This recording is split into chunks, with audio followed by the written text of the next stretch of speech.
Natal medieval. 12 dias de festa, futebol caótico e tradições muito loucas.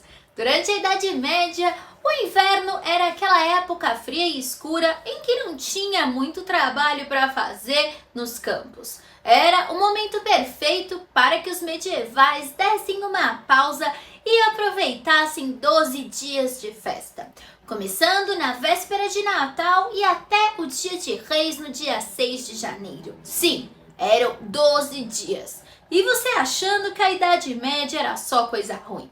Oi, coroados e curiosos, eu sou a Steph e hoje vamos falar de como era celebrado o Natal na época medieval. Você já imaginou um Natal com 12 dias de festa, futebol valendo tudo e histórias de fantasmas? Na Idade Média, o Natal era cheio de tradições bizarras, banquetes gigantes e muita diversão caótica.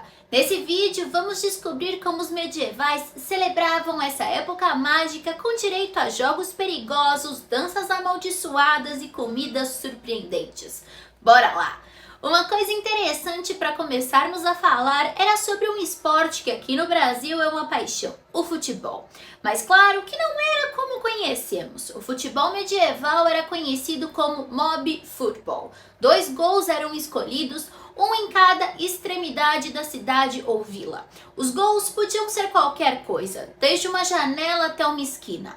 Às vezes, os pontos ficavam a quilômetros de distância. O objetivo do jogo era simples: levar a bola, geralmente uma bexiga de porco inflada, até o gol. Mas não tinha juiz, nem cartões amarelos, nem vermelhos. Não existiam regras. Você podia chutar, morder, puxar cabelo, dar rasteira, soco, cabeçada, enfim, tudo. A cidade inteira participava. Até as mulheres e meninas ajudavam, muitas vezes escondendo a bola nas saias para ganhar vantagem. O mais impressionante é que o jogo podia durar dias. Só que, como você pode imaginar, essa brincadeira não tinha nada de festiva. Muitas pessoas saíam machucadas e em alguns casos também morriam. Por exemplo, no século XIII, um jovem em Norblin morreu porque, segundo relatos, ele correu contra a adaga de um jogador adversário. Mas o futebol só era jogado no Natal? Claro que não. Ele também acontecia em outras festas religiosas como Pentecostes e Páscoa. Mas, por causa da violência absurda, as autoridades começaram a intervir.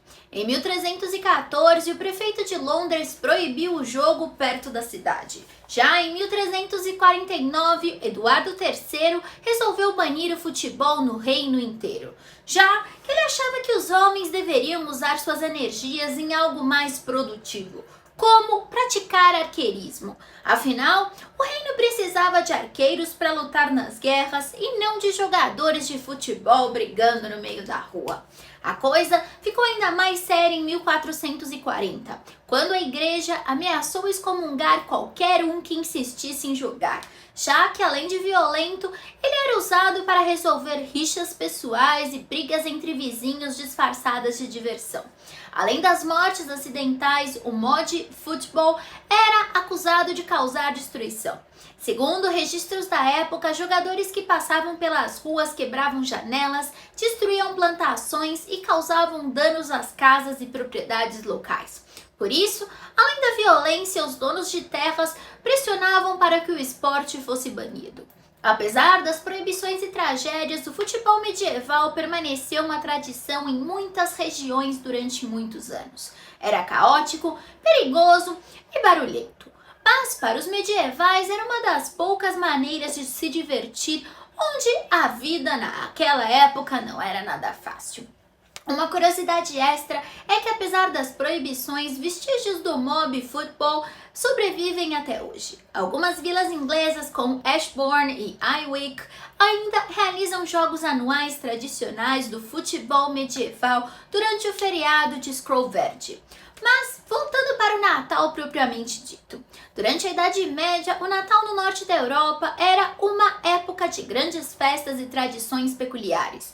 E uma das mais curiosas era o Mumin. Esse costume começou lá para o século XIII e envolvia grupos de pessoas pessoas chamados mummers que saíam pelas ruas e iam de casa em casa no meio da noite, vestindo máscaras assustadoras ou fantasiados como fantasmas ou criaturas estranhas. A ideia era divertir ou assustar os moradores com brincadeiras, peças improvisadas e jogos malucos. Os mummers geralmente pediam bebidas ou alimentos como recompensa por suas apresentações. Uma tradição que alguns historiadores veem como um ancestral das visitas natalinas modernas ou gostosuras ou travessuras do Halloween. Além das brincadeiras, existiam os Mummers Plays, peças de teatro feitas especialmente para a época natalina. Quase sempre tinha um personagem que morria e ressuscitava.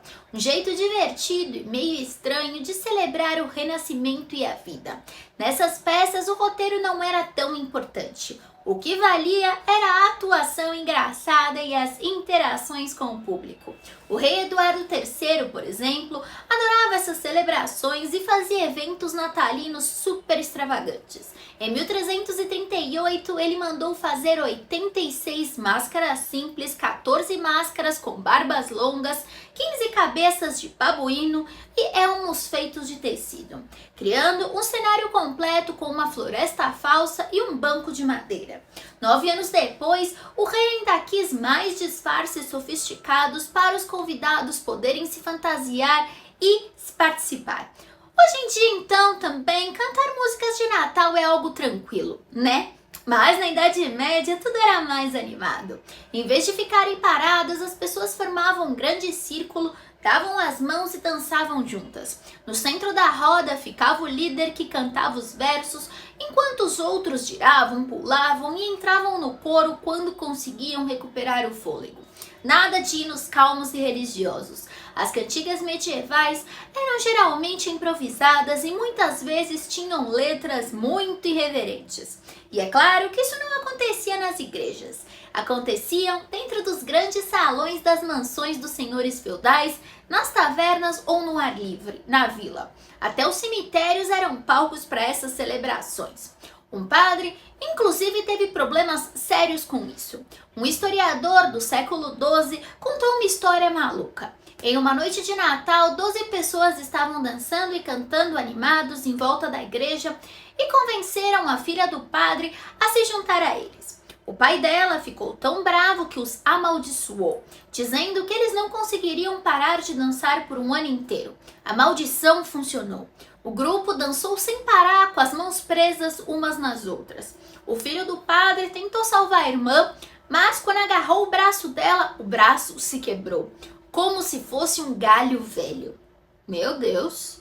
Além das danças circulares, havia performances musicais com instrumentos típicos da época, como gaitas de foles, alaúdes e harpas. Uma curiosidade é que uma das músicas natalinas mais antigas é o The Boar-Head Carol, uma canção inglesa do século XV dedicada ao prato principal dos banquetes medievais, a cabeça de javali. Por fim, não podia faltar o grande banquete natalino da Idade Média. O senhor feudal e sua família se reuniam num grande salão de suas mansões para comer como reis. Era um evento especial reservado apenas para eles e seus convidados, com muita comida, bebida e festa. Enquanto o povo lá fora tinha que se contentar com ceias mais simples, os nobres aproveitavam banquetes dignos de uma celebração de filme. O grande salão podia ser enorme, grande o suficiente para receber centenas de convidados, ou bem pequeno, cabendo apenas umas 20 pessoas. Mas, grande ou pequeno, era o lugar onde todos se encontravam no Natal, para comer, dançar e se divertir. O espírito do Natal era exatamente esse: reunir todo mundo, seja rico ou pobre, rei, senhor ou camponês. Até a cabeça de javali, um prato super chique e tradicional no jantar de Natal medieval, tinha essa própria música, conforme eu já disse.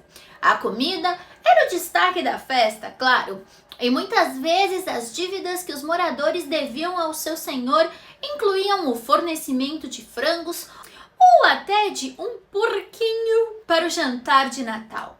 Era uma forma do Senhor mostrar gratidão e ao mesmo tempo servir a comida que os próprios servos produziam de volta a eles.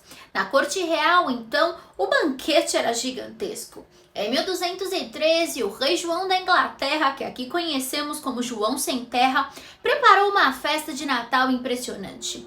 Entre as compras havia 24 barris de vinho, 200 cabeças de porco, 1000 galinhas, 50 libras de pimenta, 2 libras de açafrão e 100 libras de amêndoas. Além disso, 500 libras de cera, temperos, guardanapo, linhos e 10.000 peixes. Sério, 10.000 peixes. Mas mesmo isso sendo uma exceção, já que nem todo mundo podia fazer festas tão grandiosas, até nas casas menores o pessoal comia muito bem. Em 1289, o bispo de Hereford, Richard, recebeu 41 convidados para comemorar o Natal. Eles fizeram 3 refeições no mesmo dia e comeram 2 carcaças e 3 pratos de carne de boi, 2 vitelos, 4 corças, que é uma espécie de cervo, 4 porcos, 60 aves, 2 gansos, pão e queijo. E beberam 40 galões de vinho tinto e branco. Depois de tanta comida e bebida, ninguém conseguiu contar quanto de cerveja foi consumido, mas provavelmente foi bastante. Se o senhor não tinha espaço ou condições para reunir todos os seus moradores para uma grande festa, ele arrumava um jeito de mandar comida para a casa deles. Em uma vila de Somerset, no século XIII, por exemplo, um pastor recebeu um pão e uma porção de carne na véspera de Natal. E olha que até o cachorro dele ganhou um pãozinho no dia seguinte. Já para os irlandeses, dezembro não era muito festivo. Eles tinham apenas algumas horas de luz no dia, geralmente 4 ou 5 horas. O que na Idade Média significava noites longas, frias e assustadoras, quando acreditavam que criaturas malignas como trolls e fantasmas saíam para vagar pela terra. Na tradição irlandesa, o Yule Cat era uma criatura feroz que devorava pessoas que não ganhavam roupas novas no Natal. Isso incentivava os trabalhadores a terminar suas tarefas antes do feriado. A saga conta a história de um fazendeiro que convidou todos os seus vizinhos para um banquete de Natal. Tudo ia bem, até que os fantasmas apareceram. Eles sacudiram a lama das roupas, sujando os outros convidados, e qualquer um que tentasse detê-los ficava doente e morria. Outra saga conta sobre um pastor chamado Trog, que saiu na véspera do festival de Yule, que era o Natal deles, com uma das ovelhas na mão em meio a uma nevasca. Normalmente ele voltava antes de escurecer, mas naquele dia ele não voltou. As pessoas foram para a igreja, mas ninguém teve coragem de procurá-lo à noite, porque eles tinham medo dos trolls. No dia seguinte, saíram para buscar o Trog e o encontraram morto, com os ossos todos quebrados e fora do lugar. Super assustador. No fim da Idade Média, muitas histórias sobre elfos e o povo escondido surgiram. Esses seres misteriosos logo se tornaram parte do folclore do Natal irlandês. Aí, lá pelos anos de 1330, ingleses e escoceses criaram um tipo de combate chamado justa de guerra, que acontecia nas fronteiras dos dois países. Não era só diversão, eram batalhas perigosas com lanças afiadas e combates até a morte. Em uma dessas justas, realizada em Birkin para celebrar o Natal, Henry, conde de Derby, liderou 20 cavaleiros ingleses contra 20 cavaleiros escoceses. Muitos saíram feridos e 3 morreram. Uma sorte, já que muitos trapacearam vestindo armaduras por baixo das roupas. Detalhe que antes da luta, os dois lados tinham concordado em não usar proteção. Provavelmente tiveram essa ideia porque tinham bebido demais. Além das justas e do futebol caótico, existiam outros jogos e competições, alguns bem perigosos, como dados e apostas. Jogos de azar com dados eram extremamente populares durante o Natal.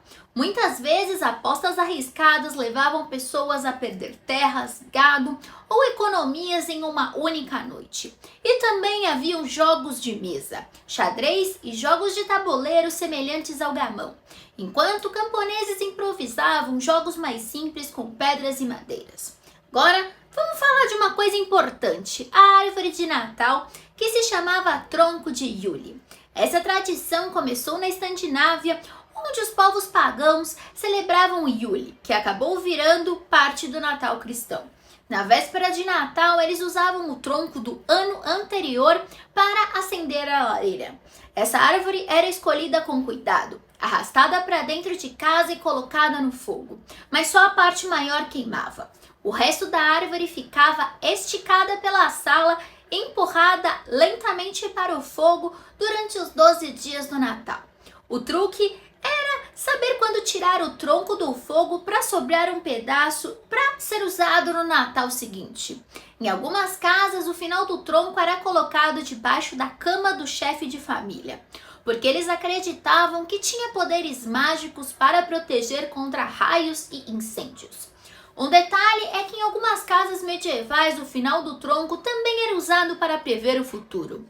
As rachaduras e estalos de madeira queimando eram interpretados como homens. E muitas famílias acreditavam que o fogo do Yule podia espantar espíritos malignos. Hoje em dia, graças a Deus que a gente prefere uma versão bem mais simples, sem precisar arrastar um pedaço de madeira queimando pela sala. E o que tudo isso nos ensina? Muitas tradições de Natal que celebramos hoje vêm dessas histórias medievais incríveis e às vezes um pouco estranhas. Essa era uma época divertida e cheia de mistério. Agora é só você aproveitar sua festa, comer bastante e lembrar dessas histórias para animar o Natal. E eu espero que você tenha gostado desse vídeo natalino. Se gostou, lembra de seguir o canal. Nós temos vídeos todos os dias às 19 horas. Um beijo, ho, ho, ho! Um Feliz Natal e até o próximo vídeo.